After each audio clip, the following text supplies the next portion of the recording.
जब कुंडली के एक ही भाव में बहुत सारे मल्टीपल प्लैनेट बैठ जाते हैं तो उसको फलित करने के लिए किस प्रकार से करें, यहाँ पे आगे अगला नियम हम बताते हैं।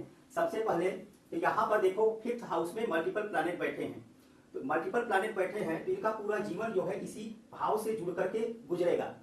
मतलब क्या है, बार बार जो इनकी दशाएं आएंगी ये इसकी महत्व बढ़ जाती है। इस भाव में बहुत सारे ग्रह बैठते हैं, उस भाव की महत्व बढ़ जाती है। नंबर 2, बहुत सारे राजयोग बनते हैं और बहुत सारे राजयोग नष्ट हो जाते हैं। नंबर 3, सबसे पहले इस प्लैनेट के डिग्री को देखना चाहिए। यहाँ पे लग्न की डिग्री देखेंगे, इस भाव का फल कौन सा किससे शुरू करें और कहाँ पे खत्म करें ये समझ में नहीं आता। तो सबसे पहले लग्न की डिग्री देखो, लग्न का डिग्री 6 अंश है, तो यहाँ पर मंगल इस भाव का पूरा पूरा रिजल्ट देगा क्योंकि इस भाव के मध्य बैठा है।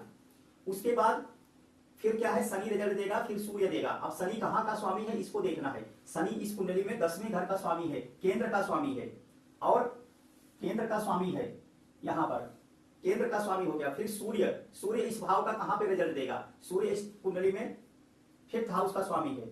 फिर उसके बाद शुक्र कहाँ का स्वामी है, शुक्र 7वें का स्वामी है। तो यहाँ तक जो है ये एक तरह के राजयोग का कारक बनेगा क्योंकि बहुत और सारी डिग्रियां जो है हम भाव चलित जब लगाएंगे, भाव चलित में प्रयोग करेंगे तो ये अपने जो है हाउस बदल देंगे। तो मैक्सिमम इस भाव का जो रिजल्ट देगा यहाँ पे राजयोग कारक होगा और यहाँ से हमें मंगल से शुरू करना है।